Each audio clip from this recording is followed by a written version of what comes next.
BA, BCom, BSc, MA, MCom करें विश्व की सबसे बड़ी यूनिवर्सिटी इग्नू से। सॉल्व असाइनमेंट्स और गाइड बुक्स प्राप्त करें। संपर्क करें Mahakal computers, DAV PG college के पास, पंच मंदिरा मोड़ से दाहिने, सिवान।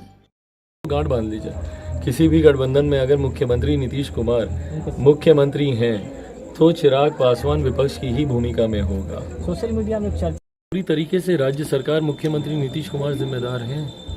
भाई किसको नहीं पता, ये एक रूलिंग आज से नहीं रही है भाई, इसके लिए ईमानदारी से बोलूँगा मुख्यमंत्री नीतीश कुमार जी ही जिम्मेदार हैं। ये रूलिंग आज की नहीं है, ये लंबे समय से, और सब जानते हैं कि 50% से ज़्यादा आरक्षण आप दे नहीं सकते। ये संविधान कहता है देश का। संविधान ने जहां अलग अलग क्षेत्रों से, वर्गों से आने वाले लोगों को आरक्षण का लाभ देने का कार्य किया, जिसमें बहुत अग्रणी भूमिका हमारे नेता, मेरे पिता आदरणीय रामविलास पासवान जी ने निभाई। जब जब अनुसूचित जाति जनजाति के आरक्षण को लेकर किसी तरीके की विपरीत परिस्थितियां उत्पन्न हुई, उस वक्त सबसे मजबूती से उसके खिलाफ लड़ाई लड़ने वाले हमारे नेता ही थे। मंडल कमीशन लागू कर पिछड़ों को आरक्षण दिलवाने का काम हमारे नेता आदरणीय रामविलास पासवान जी ने किया। फॉर दैट मैटर इवन जो अगड़ी जाति से, जो स्वर्ण जाति से, जो गरीब वर्ग के लोग हैं, उनको भी आरक्षण दिलाने की सबसे मजबूत आवाज़ सबसे पहले हमारे नेता ने ही उठाने का काम किया।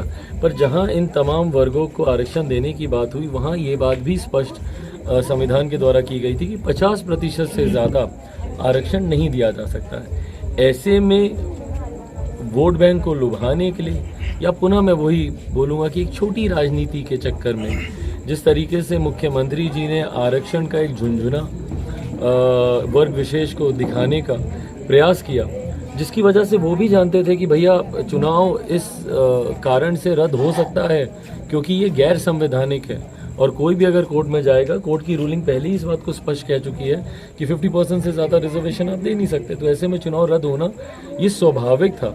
इस बात को जानते हुए मुख्यमंत्री जी के द्वारा जिस तरीके से कदम उठाया गया, एक बात तो स्पष्ट है कि चुनाव में उनको अपनी बुरी हार देखने को मिल रही थी। और लोकल बॉडी के चुनाव में मानता हूं कि लोकतंत्र की सबसे मजबूत नींव का हिस्सा होते हैं। तो ऐसे में उनकी इमारतें तो हिली गई, अब नींव भी अगर हिल जाती तो इस बात से मुख्यमंत्री जी को ज़्यादा कष्ट होता। तो मुझे लगता है बहुत सोची समझी राजनीति के तहत मुख्यमंत्री जी ने इन चुनाव को स्थगित करने की ये षड्यंत्र रचा। बहरहाल ये दुर्भाग्यपूर्ण है। कई ऐसे प्रत्याशी हैं जो गरीब परिवार से आते हैं, जिन्होंने एक बड़ी राशि इस चुनाव में प्रचार में सब खर्च कर चुके थे।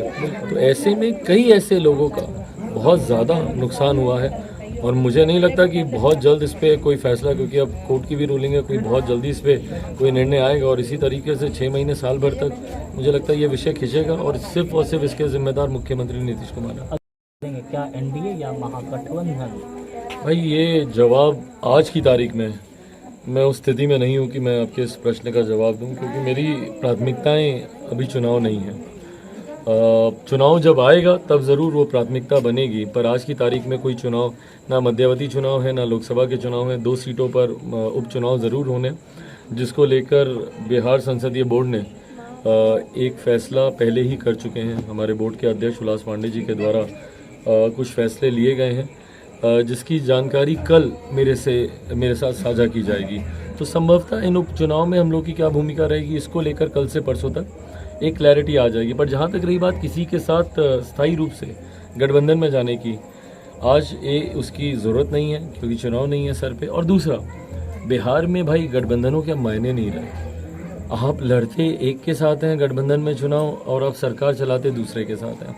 ये 2 बार हम लोगों ने जनादेश का अपमान हम लोगों ने देखा है। 2015 में जनादेश था महागठबंधन के लिए, मुख्यमंत्री जी ने सरकार चलाई एनडीए के साथ। 2020 का जनादेश था एनडीए के लिए, सरकार चला रहे हैं ये महागठबंधन के साथ। तो ऐसे में महागठबंधनों का या गठबंधनों का अब कोई औचित्य बचा नहीं है।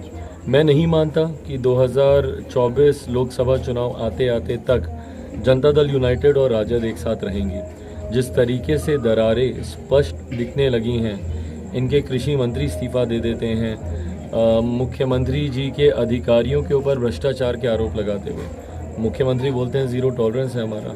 फिर ऐसा कैसा टॉलरेंस आपका करप्शन को लेकर कि एक आपके मंत्री अपने अधिकारियों को दोषी ठहरा रहे हैं और उस पर जांच बैठाने की बजाय उस मंत्री का आप इस्तीफा आप ले रहे हैं। तो कहीं ना कहीं ये दरारें स्पष्ट दिखने लग गई हैं राजद और जदयू में। मैं मानता हूँ जल्द इन दोनों में भी टकराव होगा। परिणाम स्वरूप बिहार में मध्यावधि चुनाव होंगे, वो सही समय होगा और उस वक्त मेरी प्राथमिकता होगी किस गठबंधन के साथ जाना है ये फैसला लेना। भाई ये बातचीत ज़रूर चल रही है। मैंने भी सोशल मीडिया और विभिन्न मीडिया प्लेटफॉर्म्स के माध्यम से मैंने भी ये खबरें सुनी हैं। मेरे लिए ये खबरें मायने नहीं रखती हैं। अगर बनाए जाएंगे तो क्या चिराग पासवान बनना चाहेंगे? भाई मंत्री बनना मेरे जीवन का लक्ष्य नहीं है। मैं एक ऐसे परिवार से आता हूं जहां पे मेरे नेता के ऊपर मौसम वैज्ञानिक कहकर आरोप ये लगाया जाता था कि भाई सरकार किसी की मंत्री ये रहते हैं। तो मेरे लिए मंत्री पद मायने ही नहीं रखता है। मेरी लड़ाई बहुत बड़ी है भाई। मेरी लड़ाई बिहार को फर्स्ट, बिहारियों को फर्स्ट बनाने की है। मैं साल भर के लिए मंत्री बन भी गया तो कौन सी बड़ी बात हो जाएगी। मेरी लड़ाई 1 साल या 1.5 साल के लिए मंत्री बनना नहीं है। मेरी लड़ाई बिहार की सत्ता में बिहार फर्स्ट, बिहारी फर्स्ट को लेकर आना। और एक बार जब हम लोग बिहार की सत्ता में आएंगे तो अगले 30 साल तक कोई लोक जनशक्ति पार्टी रामविलास को बिहार की सत्ता से नहीं हटा सकता।